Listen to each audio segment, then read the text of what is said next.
கர்த்தருடைய நாமம் மேம்படட்டும். ஒரு வசனத்தை வாசிக்கலாம். 2 நாளாகமம் 24:1. முதல் வசனம் 24ஆம் அதிகாரம் 2 நாளாகமம். 2 Chronicle chapter 24 verse 1. யோவாஸ் ராஜாவாகிற போது 7 வயதாயிருந்து 40 வருஷம் எருசலேமில் அரசாண்டார். ஓகே. என் அன்பு தெய்வ ஜனமே, பரிசுத்த ஆவியானவர் உங்களை நடத்தட்டும்.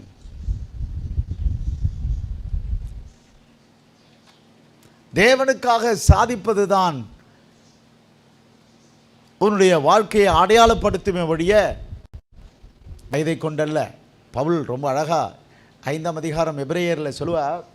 என்ன சொல்றார்னா, காலத்தை பார்த்தால் போதகராக இருக்க வேண்டிய உங்களுக்கு தேவனுடைய வாக்கியங்களின் மூல உபதேசங்களை, அதுதான். சிலருக்கு வயது குறைவாக இருக்கும், அறிவு ரொம்ப மெச்சூர்டாக இருக்கும். நண்பர்களே, நான் உங்களுக்கு சொல்கிறேன், வயசை பார்க்காதீங்க. வயசு ஒன்லி நம்பர்ஸ் மட்டும்தான்.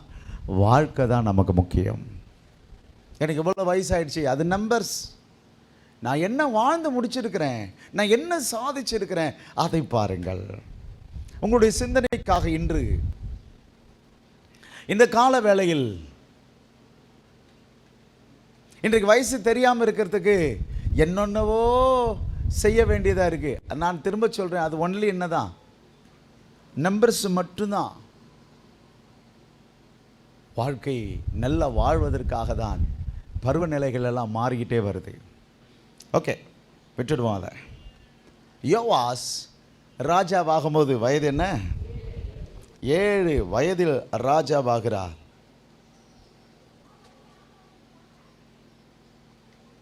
அப்போ அந்த 7 வயதில் ராஜாவாகும் பொழுது அதுக்கு முன்னாடி உள்ள அந்த வரைபடம் அல்லது அட்டவணைகளெல்லாம் நீங்கள் பார்த்தீங்கன்னு சொன்னால், தேசம் விக்கிரகத்தினால் தள்ளாடுகிறது.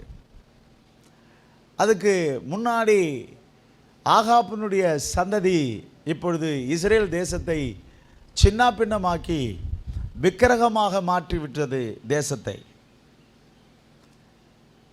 நிறைய பேசாமல் நான் ஒரு பிட்டு மட்டும் பேசுகிறேன். அப்போ எலியா மரிக்கும் பொழுது எலிசாவை பார்த்து சொல்வார். மொத்தம் 3 பேர் அபிஷேகம் பண்ணி எலியாவுக்கிட்ட சொல்வார். யார்? யெகூ, யோராம், யெகூ, ஆசகேல் அண்டு எலிசா. யெகூவை அபிஷேகம் பண்ண பிறகுதான் இப்பொழுது இஸ்ரேலிலே மிகப்பெரிய ஒரு பிரச்சனை வருகிறது. இப்பொழுது ஆகாப்புக்கு பிறகு எசபேலுக்கு பிறகு யார் வர்றதுங்க ஆட்சிக்கு? எசபேலினுடைய பிள்ளை. வேதத்தை எடுத்துக்குங்க என்னோட கூட வேகமாக. 2 நாளாகமம் 22ஆம் அதிகாரம் 10வது வசனம். அகசியாவின் தாயாகிய அத்தாலியால் தன் குமாரன் இறந்து போனதை கண்டபோது சரி, இப்போ விக்கிர ஆராதனை தேசத்துக்குள் கொண்டு வந்த ஆகாபினுடைய சந்ததியெல்லாம் வெற்றி போடும்படி யெகூவுக்கு கட்டளையிட்ட பிறகு யெகூ எல்லாரையும் வெட்டி நாசமாக்குகிறார். அதனை தொடர்ந்து படிக்கலாம். அகசியாவின் தாயாகிய அத்தாலியால் தன் குமாரன் இறந்து போனதை கண்டபோது அவள் எழும்பி யூதா அதோட முடிஞ்சு போச்சா? படிக்கலாம். அவள் எழும்பி யூதா குடும்பத்தில் உள்ள ராஜவம்சமான யாவரையும் சங்காரம் பண்ணினாள். யாரை சங்காரம் பண்றா? அதுதான். இந்த ராஜவம்சம் மட்டும் யாருக்கு பிடிக்காது? யாருக்கு பிடிக்காதுன்னா இப்படி இருக்கீங்க. பிசாசுக்கு பிடிக்காது. உங்களை எப்படி கர்த்தர் தெரிந்து கொண்டார் தெரியுமா? ராஜாக்களாக, ஆசாரியர்களாக கர்த்தர் நம்மை தெரிந்து கொண்டு அழைத்திருக்கிறார். உண்மையான அழைப்பும் உண்மையான தேர்ந்தெடுப்பும் இருக்குமானால் உங்கள் மேலே அவனுக்கு ஒரு கண்ணு இருக்கத்தான் செய்யும். அந்த இருக்கத்தான் செய்யணும் பொழுது அப்போ கர்த்தர் வேடிக்கை பார்ப்பாரா? அப்புறம் என்ன? நம்ம எதுக்கு எடுத்தாலும் இன்றைக்கி நிறைய பேர், நான் திரும்ப சொல்கிறேன், இந்த பேயை பெருசாக பேசுகிறீங்க. அதெல்லாம் ஒன்றும் கிடையாது. இருக்க தான் செய்யும். நீங்கள் ஒரு முதலமைச்சர் ஆயிட்டீங்க, அல்லது நீங்கள் ஒரு எதிர்க்கட்சி அணி தலைவராக மாறிட்டீங்க, இன்னும் சொன்னால் ஆப்னட் பார்ட்டி கண்டிப்பாக எழும்ப தான் செய்வாங்க. ஓட்டு போட்டு முதலமைச்சரை வர வச்சாலும் அந்த முதலமைச்சருக்கு எதிராக மக்கள் இருக்கத்தானே செய்கிறாங்க. எல்லாரும் ஒன்று சேர என்ன பண்ணுறது கிடையாது, ஒரே அணியில் இல்லையே. அதுபோல் இறைவனுடைய பிள்ளைகள் நாம். அப்போ நமக்கு ஆப்போசிட்டாக இருக்கக்கூடிய அந்த தந்திரசாலினுடைய தந்திரத்தை நம்ம என்ன பண்ணிக்கணும்? பழகணும். அதுதான். அப்போ முதல்ல நான் சொன்னேன், வாழ்க்கை வயதை கொண்டு அல்ல. அவ்வளோதான், அதோடு நிறுத்தணும். ஒரு 3 புள்ளி வச்சு ஆச்சரியக்குடி போடணும். அப்போ தான் அது சென்டென்ஸ் முடியும். வாழ்க்கை வயதை கொண்டு அல்ல, சாதிப்பதை கொண்டே வாழ்க்கை அளவிடப்படும். சின்ன வயசுல போல சாதனை. ஓகே, அது ஒரு டாபிக். த செகண்டு, இங்கே யாரை பார்க்குறோம்? அத்தாலியாவில் பார்க்குறோம். அத்தாலியாவில் பார்க்கும்போது அத்தாலியாளுக்கு ஒரு டாபிக் கொடுத்துருக்கு. என்ன டாபிக்கு? தந்திரம் பழகு. அதுதான் நான் சொல்றேன், ஆண்டவராகிய இயேசு கிறிஸ்து இந்த உலகத்தில் பிறந்தார் என்று கேள்விப்பட்ட உடனே, யாரா? ராஜாவுக்கு ஒரு ராஜாவா? ஆமா, ராஜாவுக்கு ஒரு ராஜா பிறந்தவர் இயேசு. அப்போ இந்த அத்தாலியால் இப்போ இங்கே யாரா இருக்கிறாள் என்று சொன்னால், யாரா இருக்கிறா? சாத்தான், பிசாசு.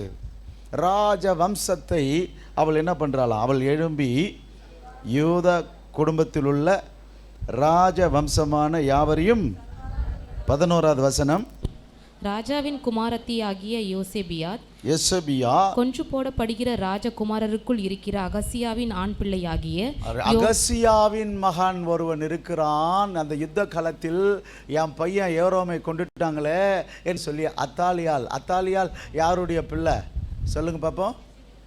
எசபேலினுடைய பிள்ளை. தாயை போல பிள்ளை, நூலை போல சேலை. நான் திரும்ப சொல்கிறேன், பெற்றோர்களே, உங்கள் பிள்ளைகளுக்கு வாயில் புத்தி சொல்லாதீங்க, வாழ்ந்து காட்டுங்க. வாயில் ஆலோசனை கொடுக்காதீங்க, அது கேட்காது. நீங்கள் வாழுங்க, கர்த்தர் மாற்றுவார். இன்னைக்கு மக்கள் இடறி போகிறதுக்கு காரணமே யாரை பார்த்து? முன்னே இருக்கிறவங்கள பார்த்து தான். அதனால் கொஞ்சம் வாழ்ந்து காட்டுங்க.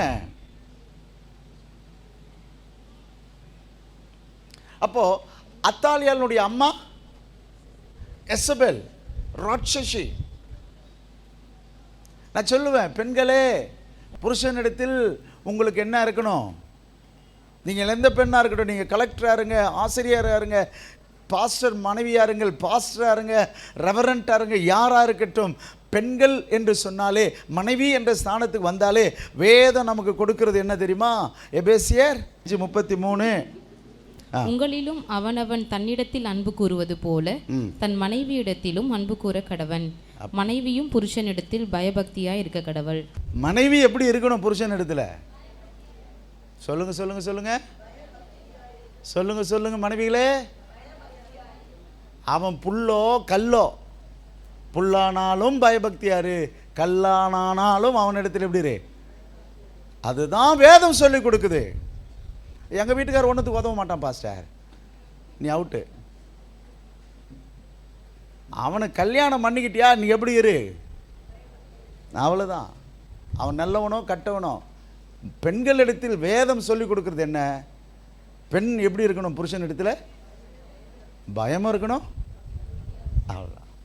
அதுதான் அழகு. ரைட்டு, விட்டுடுவோம். ஆனால் எசபேல் இடத்திலும் அத்தாலியல் இடத்திலும் அதை என்ன பண்ண முடியாது, பார்க்கவே முடியாது. புருஷனை மிதித்த எசபேல்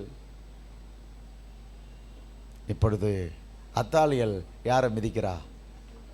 யூத குலத்தில் உள்ள ராஜ வம்சத்தினுடைய அத்தனை ராஜகுமாரர்களை அழிக்கிறது மாத்திரமல்ல, கடக்கோடி ஒரு பிள்ளை இருக்குது. அந்த பிள்ளையை அங்கே ஒரு ஆண் பிள்ளை, அகசியாவின் ஆண் பிள்ளையாகிய யோவாசை களவாய் எடுத்துக்கொண்டு அவனையும் அவன் தாதியையும் சயன வீட்டிலே என்ன சத்தமே காணுமே, பெட்ரூம்னு அர்த்தம் அது. படிக்கலாம். அப்படியே அத்தாலியால் அவனை கொன்று போடாதபடிக்கு ராஜாவாகிய யோராமின் குமாரத்தியும் ஆசாரியனாகிய யோய்தாவின் பெண்ஜாதியுமாகிய யோசேபியாத் அவனை ஒளித்து வைத்தாள். அவள் அகசியாவின் சகோதரியா இருந்தாள். ஒளித்து வைத்தாள். யாரை? 12வது வசனம் சத்தமா படிக்க. இவர்களோடு அவன் 6 வருஷமாய் கர்த்தருடைய ஆலயத்திலே ஒளித்து ஒளிக்க வைக்கப்பட்டிருந்தான். யார? எத்தனை வயசுல ராஜாவாகணும்? 7 வயதுல ராஜாவாகணும். நான் சொல்றேன், இன்னைக்கு ஞானஸ்நானம் எடுக்கிற இப்போவோ அல்லது இரவோ கர்த்தர் வந்துட்டால் நீங்கள் பாக்கியசாலிகள்.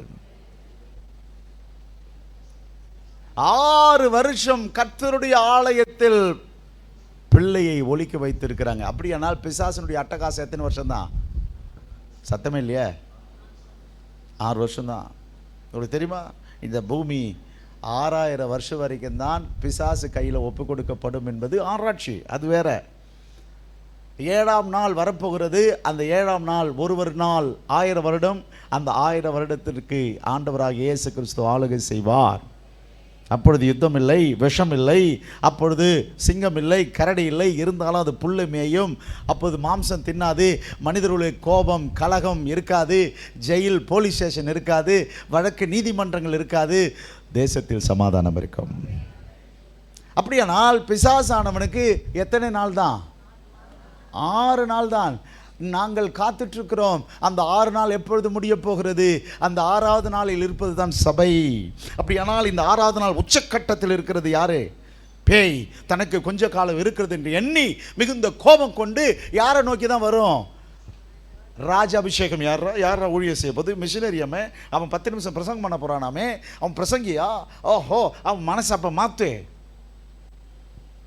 மகனே மகளே, நான் உங்களுக்கு சொல்றேன், இந்த 6வது வருஷம் அட்டகாசம் தாங்க முடியாது. அவனுடைய நாட்கள் கொஞ்சம். ஆகவே இந்த கொஞ்ச காலத்தில் இருக்கிற நீங்களும் நானும் மிகுந்த ஜாக்கிரதையாய் எதை பழகு? அவனுடைய தந்திரத்தை பழகு. 2 கொரிந்தியர்ல பவுல் எழுதும்போது ரொம்ப அழகா எழுதுவார். 2வது அதிகாரத்தில் பிசாசுடைய தந்திரங்கள் நமக்கு தெரியாதவைகள் அல்லவே. அதனால் தந்திரம் பழகணும். எபேசியர் 6ஆம் அதிகாரத்தில் நமக்கு மாம்சத்தோடு இரத்தத்தோடு மாத்திரமல்ல, இப்பிரபஞ்சத்தில் லோக அதிபதிகளோடு நமக்கு போராட்டம். ஆகவே தந்திரம் பழகணும். ஏன்? மற்றவர்களை குழியில தள்ளுவதற்கல்ல, குழியில் விழாதபடிக்கு நாம் தந்திரம் பழகணும். சக்கரத்தையோடு அவனுடைய தந்திரத்தை பழகுங்க. அவனுக்கு வேலையே அவரால் அபிஷேகம் பண்ணப்பட்ட பிள்ளைகளை தூக்கி எடுப்பது தான். தூக்கி எடுப்பது. இவரே நம்ம தூக்கி எடுத்தாரு. அவன் வேலையை இங்கே இருக்கிறவனு என்ன பண்ணிடணும்? மேலே தூக்கிடணும். நோ நோ நோ, கர்த்தர் காப்பார். என்ன சத்தமே இல்லையா? ஹல்லேலூயா. கர்த்தர் காப்பார். மானே மாலை தந்திரத்தை பழகுங்க, அவனுடைய தந்திரத்தை. இப்பொழுது வாங்க என்னோட கூட. இப்போது எத்தனாவது வயசில் அவனை அபிஷேகம் பண்ணுறாங்க? 7 வயதில் அபிஷேகம் பண்ணுறாங்க.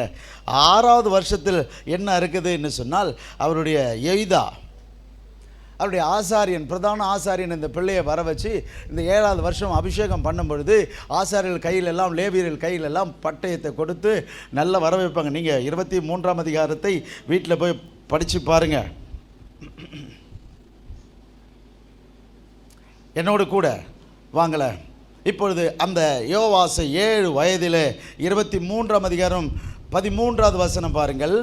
இதோ நடையிலுள்ள தன்னுடைய தூணண்டையிலே ராஜா நிற்கிறதையும். எங்க நிற்கிறாராம்? சத்தமே இல்லையே.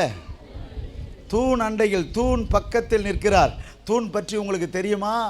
இந்த தூணை ஏற்படுத்தினது சாலமோன். ஆலய தூண் என்ட்ரன்ஸில் ரொம்ப பெரிய பெரிய தூண் இருக்கும். அந்த 2 தூணை பற்றி கேம்பில் பேசுகிறேன்னு, ஆனால் நான் என்னால் பேச முடியல. அந்த யாகின் ஒன்று, போவாஸ் ஒன்று. இந்த யாகின் என்று சொன்னால் அவர் ரில் எனது பெலன். யாரிடத்தில் என் பெலன்? என்ன சத்தமே இல்லையா? நீங்கள் அதை பழகுங்க மக்களை. உங்களுடைய பிரச்சனை எதுவாக இருந்தாலும் எங்கே ஓடிப்போங்க? அவர் சமூகத்துக்கு ஓடி போங்க. ஏன்னா இந்த உலகத்தில் பிரச்சனையை சமாளிக்க முடியாது. அவர் சமூகத்தில் ஓடி போனால் சமாதானம் கிடைக்கும். வேற எங்கே ஓடி போனாலும் நமக்கு நிம்மதி கிடைக்காது. பிரச்சனை சால்வ் பண்ணவே முடியாது. அவர் சமூகத்தில் ஓடி போங்கள். எசேக்கியா மாதிரி, ஆபிரகாம் போல, யோனாவை போல, ஆபிரகாமை தேவதாசர்களை போல பிரச்சனை வந்துவிட்டால், வியாதி வந்துவிட்டால், கடுமையான நெருக்கம் வந்துவிட்டால் எங்கே ஓடிப்போ? தேவ சமூகத்துக்கு ஓடிப்போ மகளே. அங்கே நமக்கு தேவையான சொல்யூஷன் கிடைச்சணும். அந்த மனுஷன், இந்த மனுஷன், அவர் ரெக்கமெண்டேஷன், இவர் ரெக்கமெண்டேஷன், நோ. ஒத்துக்கங்க, இந்த பிரச்சனை என்னால தான். கர்த்தாவே ஸ்தோத்திரம் என்று சொல்லி ஜெபிக்கிறதை தவிர வேற தப்பிக்க வழி இல்லை நண்பர்களே. கர்த்தருக்கு ஸ்தோத்திரம். அப்போது இந்த யோவாஸ் எங்கே எங்கே எங்கே அபிஷேகம் பண்ணாங்க? ஃபஸ்ட்டு தூண். என்ன தூண் பேர்? யாகீன். அப்படியானால் சொல்லுங்க சொல்லுங்க. ஆமா, இந்த தூண் என்று சொன்னாலே ரெண்டாவது ஒரு தூண் இருக்கு, போவாஸ். அவர் நிலைநாட்டுவார்.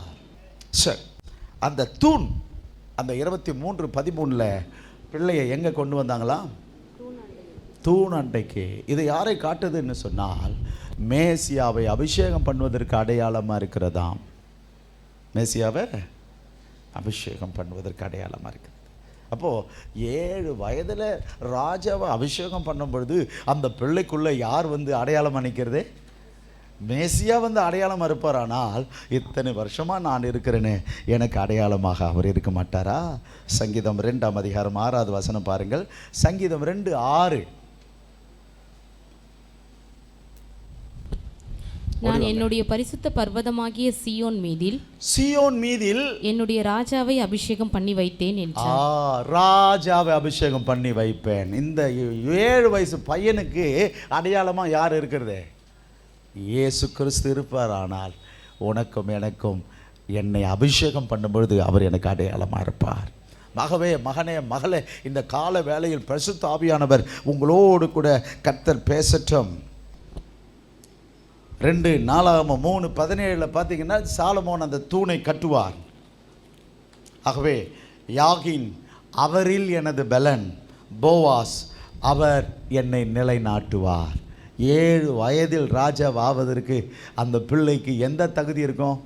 நம்ம ஊரில் என்ன ஸ்டாண்டர்ட் படிக்கும்? அது 2nd ஸ்டாண்டர்ட் படிக்கும். ஆனால் தலையில் கிரீடம், நெற்றியில் பட்டா, கையில் ஷூ, காலில் ஷூ, இப்படி கையில் ஒரு பட்டையும் கொடுத்து நிற்க வச்சு அந்த குழந்தை எப்படி இருக்கும்? கொஞ்சம் கற்பனை பண்ணி பாருங்களேன். அந்த குழந்தையின் முகத்தை பேய் பார்க்கிறது, கர்த்தர் பார்க்கிறார். ஆம், உன்னை கர்த்தர் நேசிக்கிறார். மகளே, மகனே, நான் சிறு பிள்ளை என்று சொல்லாதே. அனுப்புகிறது நான் அல்ல. ஆமென். உன்னை ஏவினது யார்? உன்னை ஞானஸ்தானத்துக்கு ஏவினது யார்? உன் தேவனாகிய கர்த்தர். அல்லேலூயா. வாழ்க்கை வயதை இப்போ இந்த பட்டாபிஷேகத்தை நடத்திக்கிட்டு இருக்கிறாங்க ஆலயத்தில். நடந்தது என்ன? இதை கேள்விப்படுறாங்க. யாரு? அத்தாலியாள். கேள்விப்பட்ட உடனே பாருங்க, என்னோடு கூட ஓடிவாங்க. 23 12 பின்பு ராஜகுமாரனை வெளியே கொண்டு வந்து கிரீடத்தை அவன் மேல் வைத்து சாட்சி நாகமத்தை அவன் கையிலே கொடுத்து அவனை ராஜாவாக்கினார்கள். யோய்தாவும் அவன் குமாரரும் அவனை அபிஷேகம் பண்ணி, சத்தமே இல்லையே, அழகான ஒரு பாயிண்ட்ல தானே உங்களுக்கு கொடுத்தேன். என்ன சொல்லணும்? சத்தமே இல்லையே. அப்படி இல்லை, ராஜா நீங்க சொல்லணும். ராஜா, இந்த ராஜா இல்ல, ராஜா. இப்படி ஒரு பெரிய சவுண்டு. நீங்க என்னங்க பின்பாட்டே பாட மாட்டீங்க? ஒழுங்கு மரியாதை சொல்லுங்க. ராஜா சொல்லுங்க. ஏசு ராஜா, ராஜா வாழ்க என்று சொன்னார்கள். ஜனங்கள் ஓடி வந்து ராஜாவை புகழ்கிற சத்தத்தை அத்தாலியால் கேட்டபோது, சாத்தான் கேட்டபோது, உங்களை ஒருவன் புகழ்ந்துட்டா போச்சு, அவ்வளவுதான். பொறாம இன்னாம. அதனால தான் யாரும், இயேசு அழகா சொன்னார், எல்லாராலும் நீங்கள் புகழப்படும் போது உங்களுக்கு அதுதான் வேணாப்பா, கிருபை கிருபைன்னு சொல்லி பதுங்கி ஓடி போயிடுங்க. பாராட்டுங்கள், தவள் போடுங்கள், அதை செய்யுங்கள், இதை செய்யுங்க, ஒன்றும் இல்லைன்னு சொல்லுங்கள். Nothing else. ஒன்று இல்லை, எல்லாம் கிருபை. எல்லா மகிமையும் கர்த்தருக்கே கொடுத்துடுங்க. இதில் உன் சுயத்துக்கு நீ ஆடின அடங்கிட வசிக்கிறதுல ஜாக்கிரதை. ஏன்னா இது எல்லாமே யாரால் வந்திருக்கு? யோவாஸ். வயசு என்னடா உனக்கு? உனக்கு என்னடா தெரியும்? அதே போல் தான் நான் சொல்லுவேன், கிறிஸ்துக்குள் வாழ்கிற உனக்கு எந்த தகுதியும் இல்லை, மகிமையும் கனத்தை எடுப்பதற்கு நான் ஒன்றும் இல்லாதவன். எனக்கு ஒன்றும் தெரியாது. அப்பா என்னை அபிஷேகம் பண்ணியிருக்கிறார். இதில் நான் பெருமை கொள்றதுக்கோ இதில் நான் மேன்மை அடைவதற்கு ஒன்றுமே இல்லை. எனக்கு வயசு என்ன? அவ்வளோதான். நான் சிறு பிள்ளை.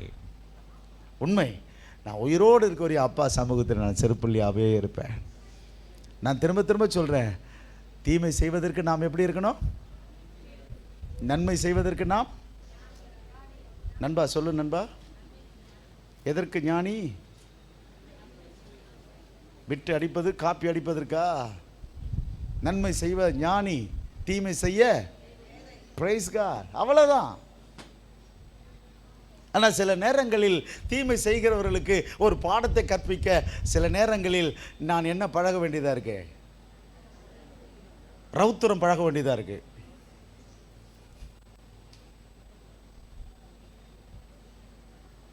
பாரதியார் சொன்னது ரவுத்திரம் பழகு. ஆனால் நம்ம என்ன பழகணுன்றேன்ப்பா? தந்திரம் பழகு. ஏன்னா நான் விடாமல் இருக்க. அல்லேலூயா. அதனால தான் நான் சொல்லுவேன், ஹலோ, நான் படிக்கிறது அன்பு, நான் பழகுவது அன்பு, நான் பேசுவது அன்பு. இந்த அன்பை வம்பு ஆக்கிடாத. ஏன்னா எல்லாம் கடந்து போகும், ஆனால் ஒன்றும் அது உள்ள இருக்கும். ஞாபகம் இருக்கட்டும். ஆமாம், எங்களை பார்த்தா எப்படி தான் தெரியும் உங்களுக்கு? என்னம்மா தீமைக்கு எப்படி தெரியும்? பேதையாக தான் தெரியும். உள்ளே இருக்கும். உள்ளே வச்சுக்காதீங்க மக்களை, உள்ளே வச்சுருக்காத. அது உன்னை ஸ்ட்ரெஸ் ஆக்கி உன்னை ப்ரெஷரில் கொண்டு போய் பஸ்ட் ஆக்கிடும். சத்துருக்கு முன்னாடி வெட்கப்படாமல் நீ இருப்பதற்கு முற்றிலும் விட்டுட்டு போயிட்டே கர்த்தர் தீர்ப்பு செய்வார். ஒன்றை மட்டும் நான் உங்களுக்கு சொல்கிறேன், கேட்டுங்களேன். நீ யாருக்கும் நியாய தீர்ப்பு கொடுக்க முயற்சிக்காதே. ஏன்னா வேதத்தின் மகத்துவம் என்ன தெரியுமா? விட்டு ஒதுங்கிப்போ, தீர்ப்பு தானாக வந்து சேரும். அந்த இடத்த விட்டு நீ விட்டு ஒதுங்கு, தீர்ப்பு கொடுக்கிறவர் பின்னாடி வந்து கொடுப்பார்.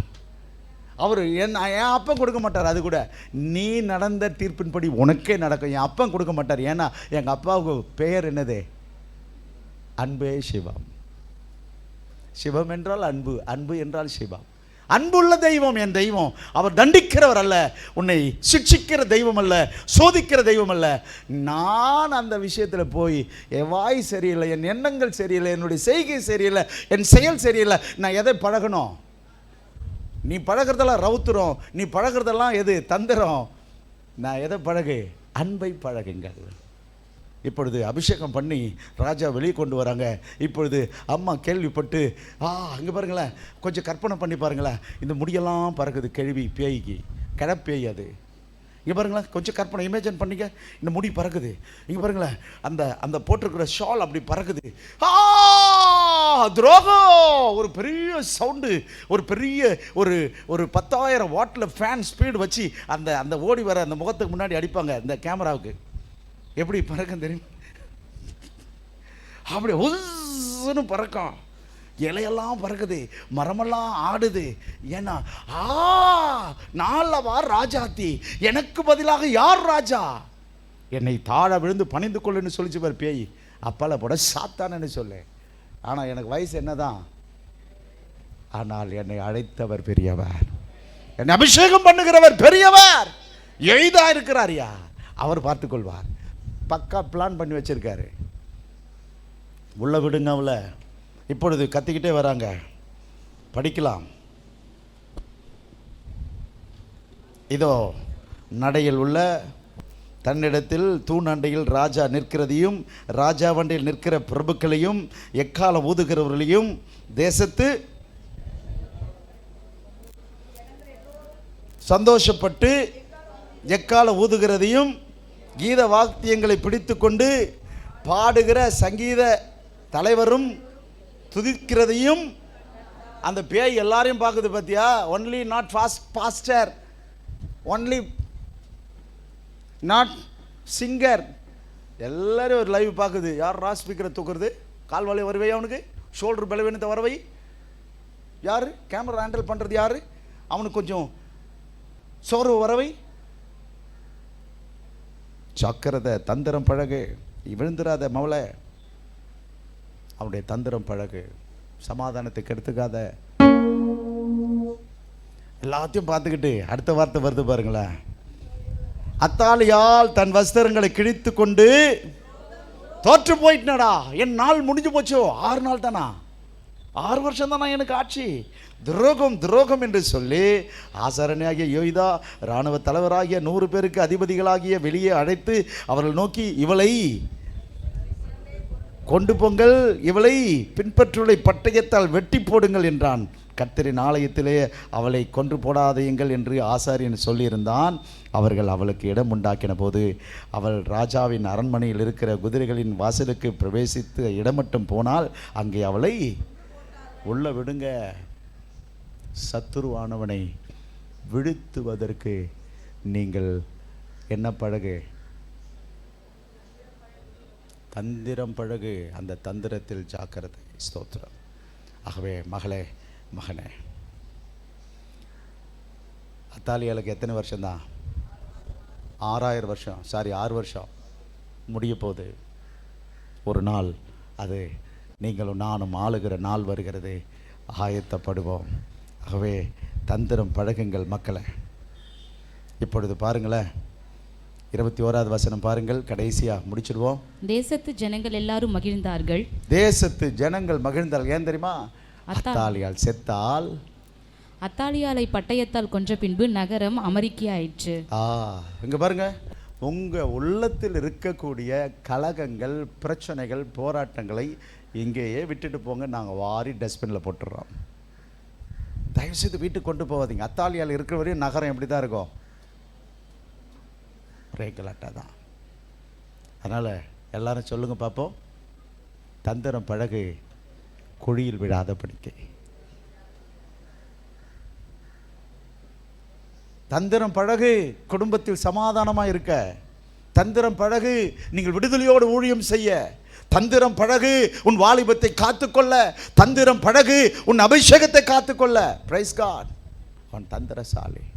கர்த்தர் கிருபை தரட்டும். ஆகவே வாழ்க்கை வயதை கொண்டல்ல, நீ சாதிப்பதை கொண்டே அளவிடப்படுகிறது. 7 வயதில் ராஜாவானான். நீங்கள் போயிட்டு இப்போ 24ஆம் அதிகாரத்தை வீட்டில் போய் படிங்க. இவன் தான் முத கோயிலில் உண்டி வச்சவன். உண்டியல் வச்சது யார் தான்? யோவாஸ் தான். அவனுடைய பிற்பகுதி ரொம்ப படுமோசம். ஏன்னா அவருடைய அப்பா இறந்துருவார். அந்த வளர்ப்பு தகப்பனார் யோய்தா இறந்துட்ட உடனே ஜனங்கள் எல்லாம் அவர் வந்து சந்திப்பாங்க. பைபிள் ஸ்டடியில் இதெல்லாம் நிறைய கேட்டிருப்பீங்க. ஸோ வாழ்க்கை தாறுமாறாக போயிடும். நான் சொல்லுவேன், யார் இருந்தாலும் இல்லாவிட்டாலும் என்னை அழைத்தவர் உயிரோடு கூட இருப்பார். மனிதர்கள் மாறலாம், கர்த்தர் மாற மாட்டார். அல்லேலூயா.